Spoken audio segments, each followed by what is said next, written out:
Brother Reginald is supposed to come and do the introduction. This morning, old baby has been sick, and he wasn't able to arrive from Dublin to do the introduction. Since time have overlapped, I won't take too much time before we go into the program on the introduction. We're going to come to deal with the African personality in the struggle for Pan-Africanism.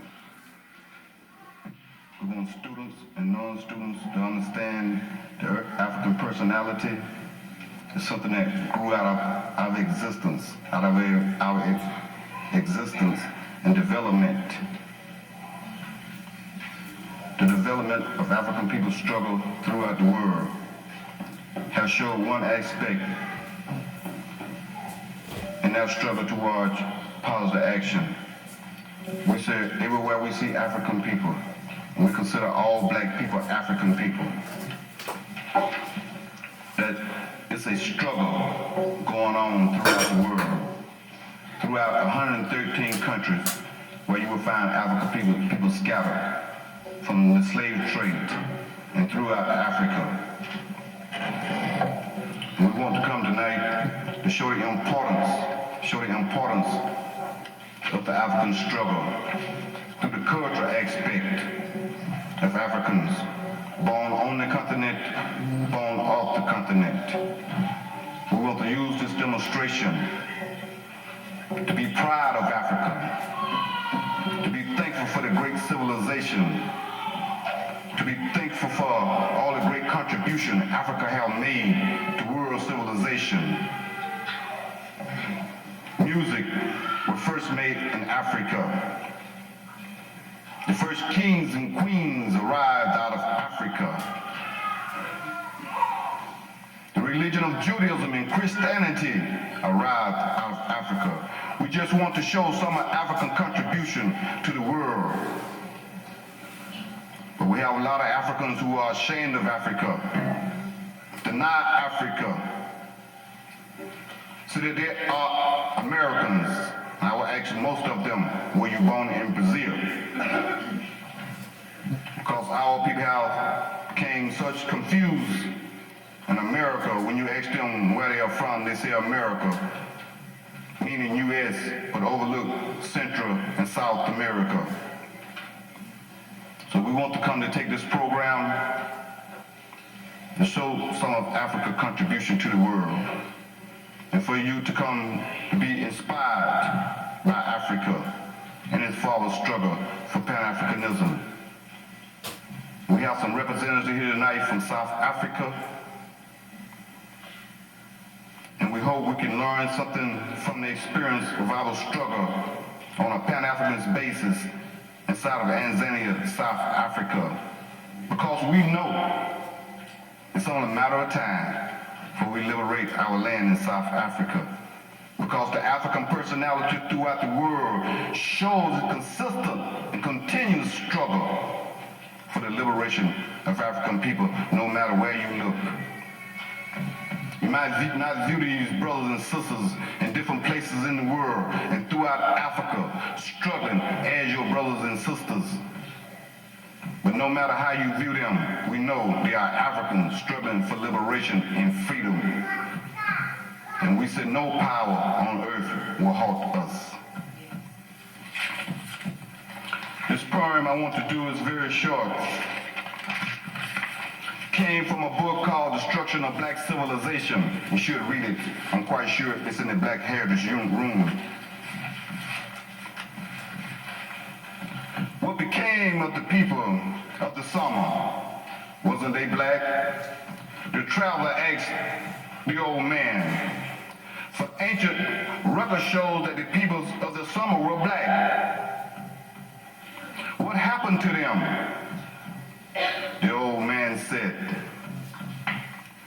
they lost their history, so they died. So we want to understand that Africa is important to all of us, even if we don't understand it, not know it. We want to start the program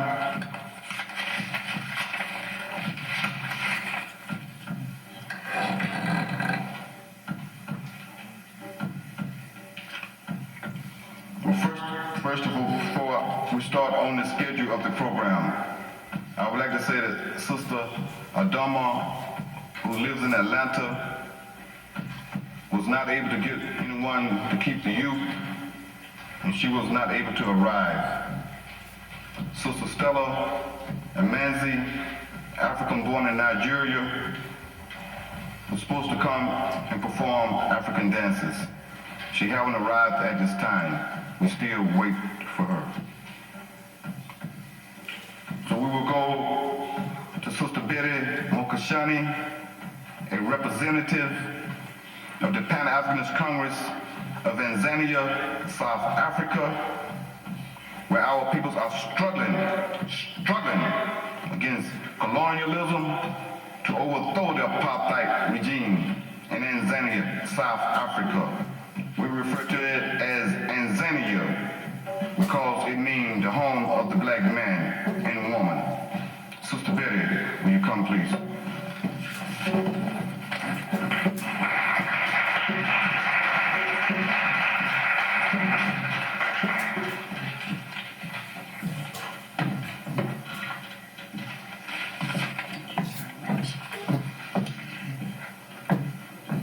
Good evening. I'm very happy to be able to come down and spend this evening with you.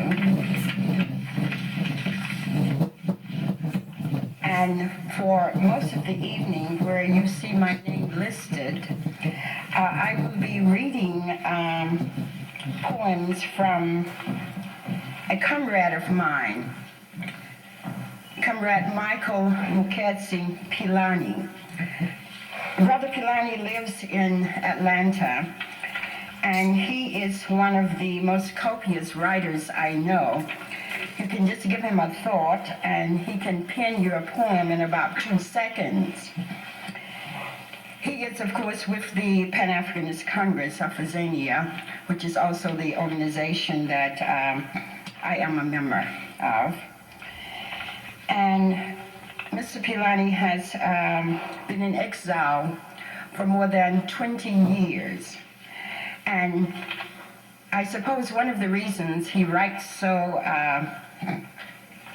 many and so much, so many poems and so much, is because it is still very painful to be away from the country of your birth, because you're unable to go back home and live there as a free man. The first poem that I will read to you by Brother Pilani is entitled African Man.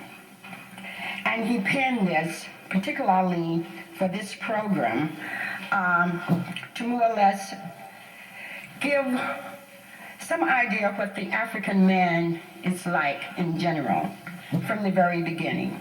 The African man. African man, the robust giant, your flesh has been torn with vicious whips, inflicted and scarred by a scared and evil white man.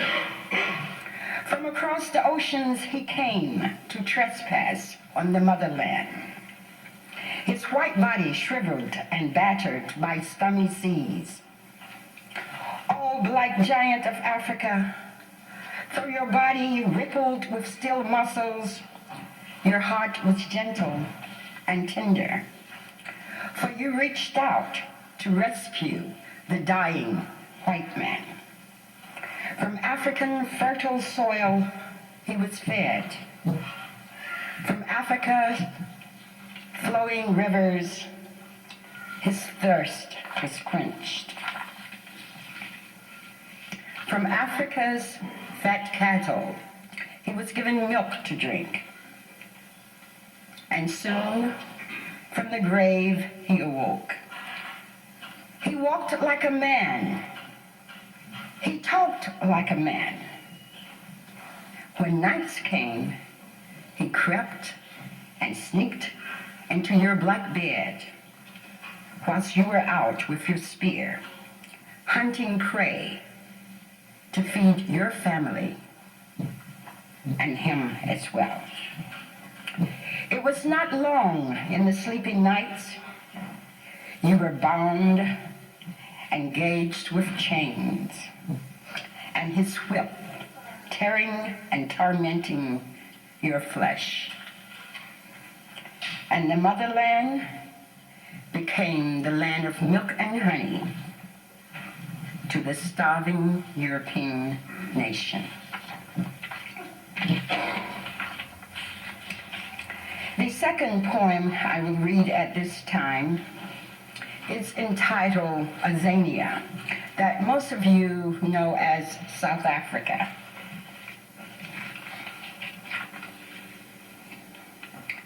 And I suppose I don't have to footnote that, as South Africa is in the news quite a bit these days. And we know that South Africa, Azania, as we prefer to call South Africa, and Namibia are the only two African countries left fighting for independence. Azania by Michael Muketsi-Pilani. Where peaceful waters flow, nourishing the soil of freedom, washing away blood in the battlefields, birds tweeting melodies, songs of uhuru, freedom.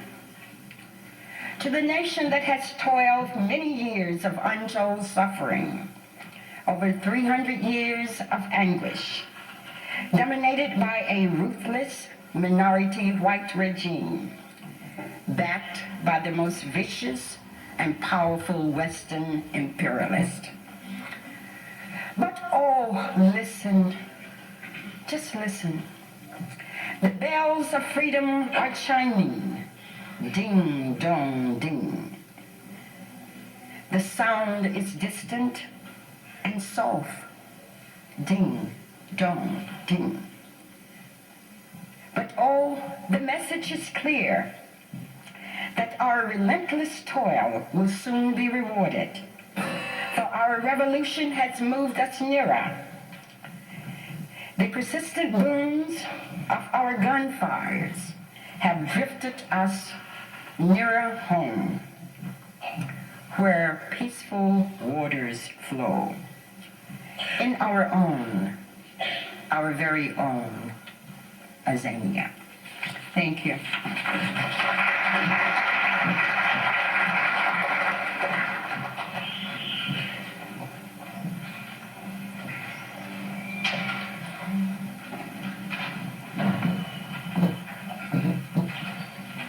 Thank you, Africa. We will free the land. The next poem, the next reading is by Sister Carol Payne. She's a graduate from Fort Valley State in 1974.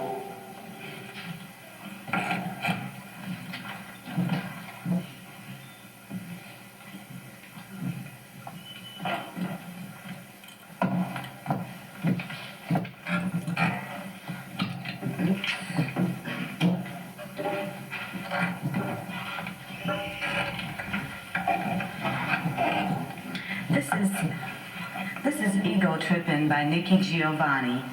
I was born in the Congo. I walked to the Fertile Crescent and built the Sphinx. I designed a pyramid so tough that a star that only glows every 100 years falls into the center, giving divine, perfect light. I am bad. I sat on the throne drinking nectar with Allah. I got hot and sent an ice age to Europe to cool my thirst. My oldest daughter is Nefertiti. The tears from my birth pains created the Nile. I am a beautiful woman. I gazed on the forest and burned out the Sahara Desert. With a packet of goat's meat and a change of clothes, I crossed it in 2 hours. I'm a gazelle, so swift, you can't catch me.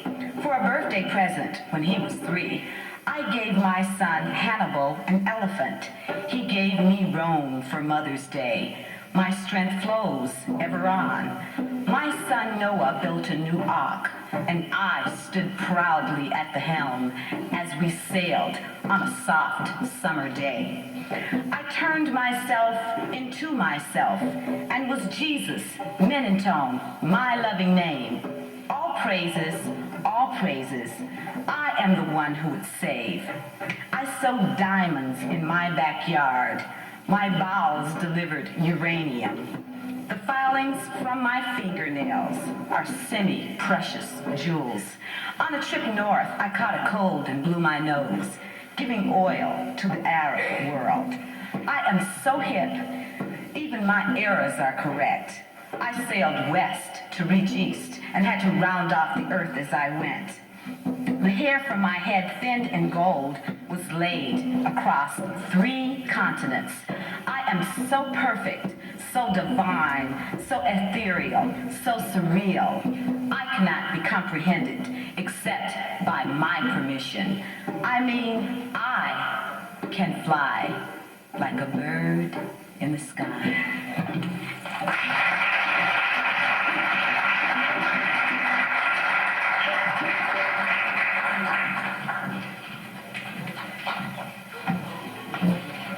Thank you, Africa. Gave us some African history then. A lot of our people don't know Hamlet was African. It's a general at 25. Doesn't have time to mess with the drugs that most of our peoples are on now. He understood the need to organize.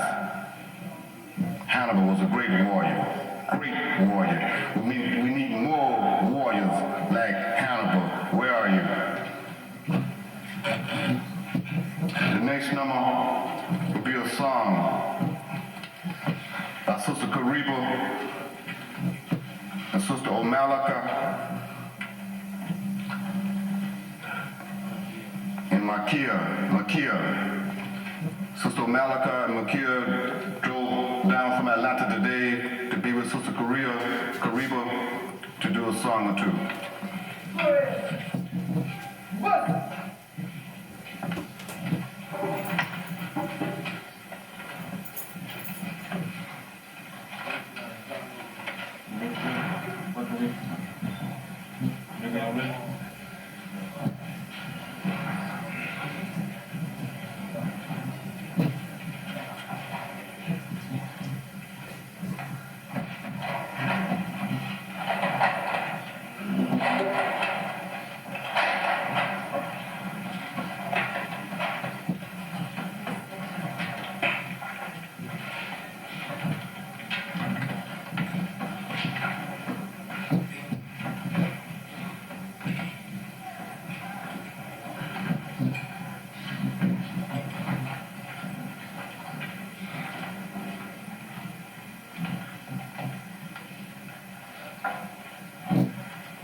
Respect and love.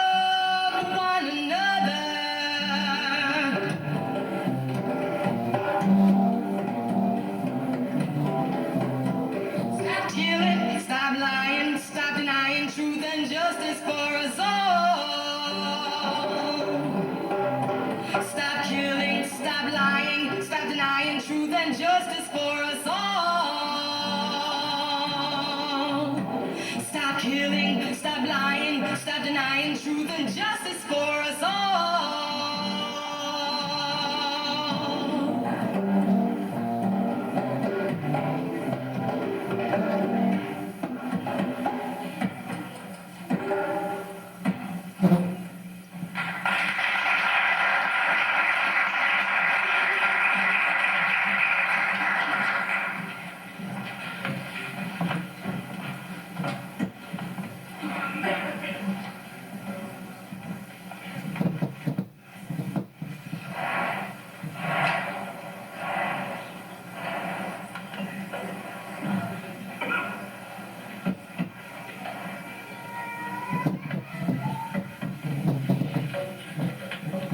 Thank you, Africans.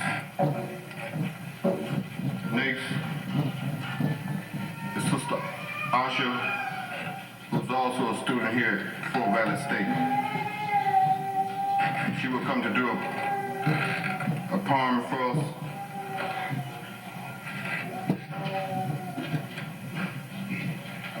Sister Aisha.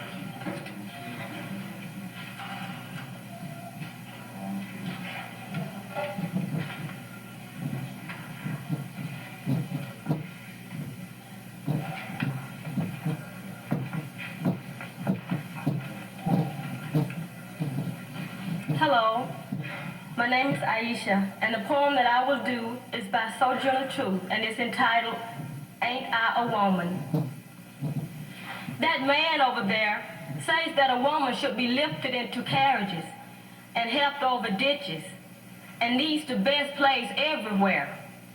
Nobody ever helped me over the carriages and lifted me over ditches and offered me a best place anywhere, and ain't I a woman? Look at me. Look at my arms. I have planted and plowed and gathered into barns, and no man could head me, and ain't I a woman? I could work as much and eat as much as any man when I could get it, and bear the lashes well, and ain't I a woman? I have borne 13 children and seen most all of them sold off into slavery. And when I cried out in a woman's grief, none but Jesus heard. And ain't I a woman? Thank you.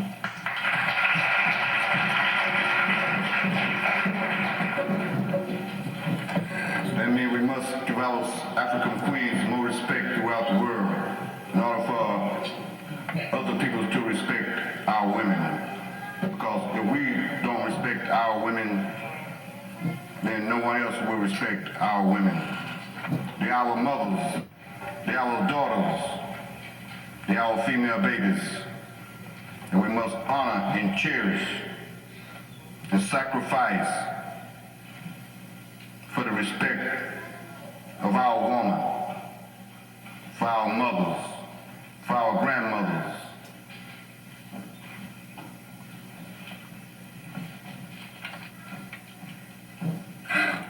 Mrs. Crumley will not be present tonight since she is feeling ill.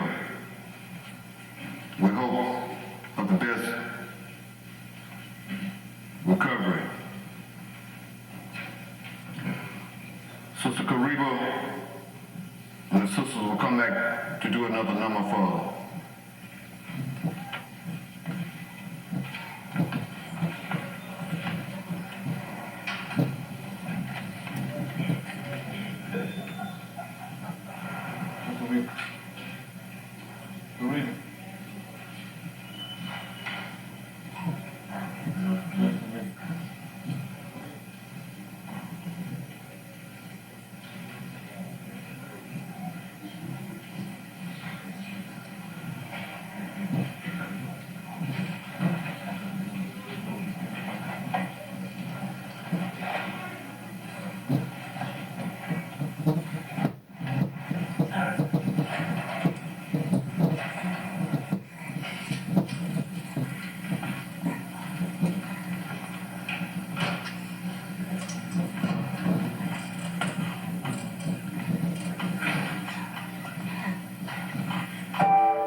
Testing.